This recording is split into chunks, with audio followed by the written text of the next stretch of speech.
Well, hi, I'm Tom Rebecki, and I'm here in front of the famous Rebecki Music Barn here because I've really found a very interesting story to tell. And I've met through a friend this incredible Dr. Casey Carter, who's sitting next to me. Sadie is the dog you may already know, who's helping up with ball retrieval. But I wanted to ask Casey to sit down with me, and I wanted to ask her some questions. And the story is kind of stunning. She has taken some incredible pictures of Bob Marley many years ago. And she's currently treating me with her acupuncture and her other great skills. So, tell us a little bit about yourself, Casey. Your what you do and your training and all of that kind of thing. I was very fortunate in that I had a science background, didn't want to go to med school, and they didn't really want women in med school way back then anyway, and stumbled and studied with very well-known people who made it out of mainland China during the PROC and the Great Leap Forward and the massive executions into Taiwan and then into the United States and Canada, and went to acupuncture school for several years to earn my first doctorate. There weren't any schools here in California when I first went. Wow. That's how old I am. That's how old we all are. And so I was so fortunate to have a style passed down to me. These have lost their medicine in that time frame with Chairman Mao. It was meat and potatoed and spread so that all the peasants could use it, but it became a paint-by-numbers medicine and only one of the many classical styles. And the Chinese, of course, are on the boards. They got into the acupuncture boards here early, and that's the style they teach. Mm-hmm. And it's really classical at its roots, but anytime you do anything paint-by-number, you're chasing symptoms, and you have like a 51%, 49% success failure rate. Whereas when you do something classically, it increases to 90 success, 10 failure. There, just generally, it holds a great clinical efficacy. And it's my goal to pass this down. But I want to be able to have some backing to pass down what I know. I seem to be extended between two worlds of past medicines, and here I am right now, and I'd like to take it into the future.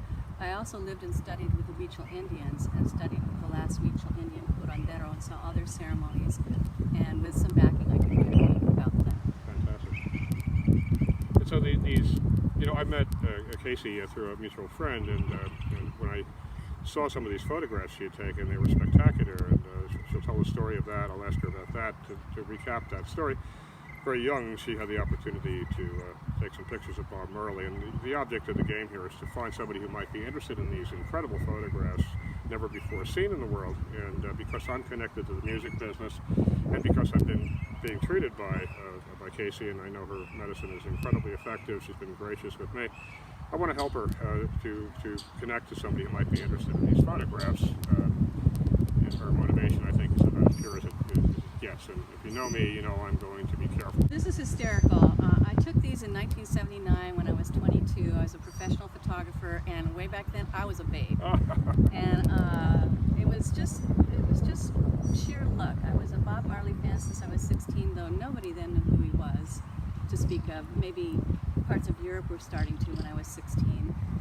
6 years later, Europe was big on him, but they wouldn't play his songs on the radio stations in LA. I couldn't get people to go with me to his concert. That's amazing. And because nobody would play a song, so who's that? I'm like, he's an incredible message musician, and he's got a backbeat that goes with the heartbeat, and he sings songs about love to the heartbeat, basically, and world peace. We're still singing them. Yeah, we're still good. We won't stop singing them. And so I went to the Roxy on November 27th, 1979. He was giving a benefit concert for Sugar Ray Robinson, I think. Sorry. Okay. Whoops. And so it was not crowded. He had been in front of a large crowd of several thousand at Long Beach State a couple nights earlier, and I wanted to see him up close.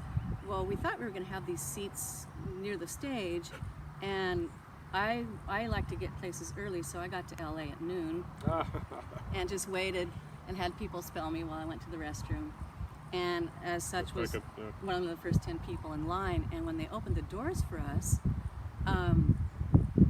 there were no seats on the floor. And we looked at each other like, oh, what? Like the Fillmore. Yeah, and I just I didn't run. I tried to keep my composure, but I walked very quickly to the front of the stage and stayed there for the whole night and had the great good pleasure of meeting Bob afterwards, because I was a babe and I was at front and I had a camera and he was smart about that. Yeah. And so I got to capture him being 3 feet away from him all night, and I would show a couple people these photos, and even very wealthy photographer friends wanted to borrow them. I got disgusted and put them away and sat on it. And then about 6 years ago, I was feeling older. I was nearing my 60s then, in my 60s now, and I was getting more tired and wondering, how can I do this? And I go, these got to be worth something, and it would make Bob really happy to help me. I know that. Sure. And everybody in the world wants never before seen pictures of Bob, but we speculate that most of them have been released. We'll never know. We don't know that for a fact. Certainly things on a professional level. Yes. And so with some of the medicine I know, which is what drives me here. Yeah. I've earned 3 doctorates in my lifetime, and I want to pass down what I've learned. I was really intense when I was younger. That's how I got pictures of Bob. And we got on quite well. I mean, I was a very sincere person from the start. And You still are. oh, thank you. I like to be. Things don't change, you know that. Well, I don't think so. And he could stare you down. I mean, there was no bullshit. He could see you coming. I mean, Yeah, that guy. I bet. Yeah, and at first it made me a little nervous. I realized, oh no, this is gonna be easy. There's no game here. Yeah. And if there is, he doesn't want any part of it. Wow. So I was like, thank you. And so we had a wonderful conversation, and I got to take some photos of him backstage, but the photos I'm selling are of the concert pictures. And Bob Marley's never going to die, so this is a multi-million-dollar revenue to someone who wants to purchase the copyrights and help me pass down what I've got from the past to here to forward. This is really a purpose-driven thing for you, and this is why I was Completely. so I impressed, don't ever you know. want to retire. Yeah, this is the I've been kind of I've been thing, too lucky. I've been taught too much. You know, when you get that lucky, you just better be of service and be a contributor your whole life.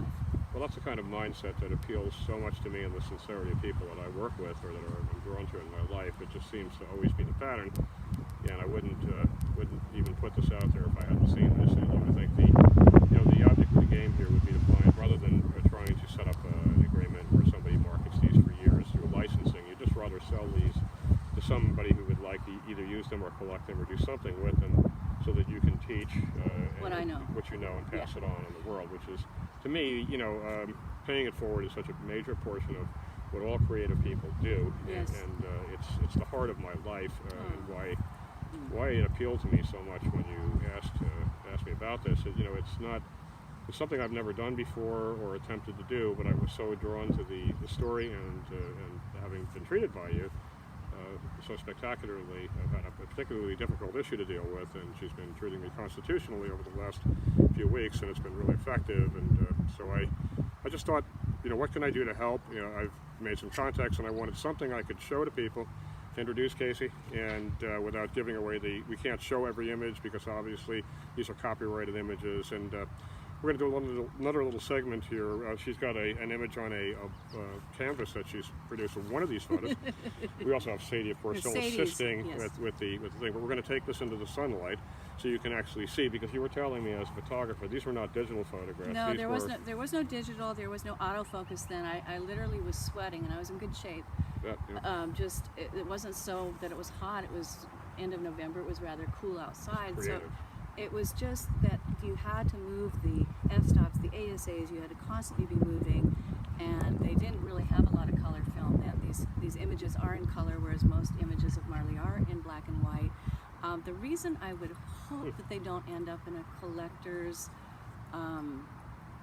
vault is because I also know the world would be really happy with more pictures of Bob Marley. I would be if I didn't have these and somebody else had them. It seems to me at this point, from what I see in culture, this cultural zeitgeist, a heroic figure who represents amnesty and goodwill toward men, is everybody needs that now. Yes. So more than ever, and to me, this is what music is all about. So I'm really glad that you were willing to come up to the shop today and talk about this, because I felt that if you had a chance for people to actually meet you. See my windblown hair? Yeah, see your windblown hair, see us both as the humans that we are. connecting on this really cool thing. Right. I'm going to do everything I can to help Casey find a home for these photographs because I really believe in what she's doing and her sincerity, and the photographs are spectacular. So we're going to do a little, we're going to move our location here. I'm sorry, I forgot to say that because there's no digital, it was all autofocus. And there was light constantly changing. It was hard to catch him still because he moved quite a bit.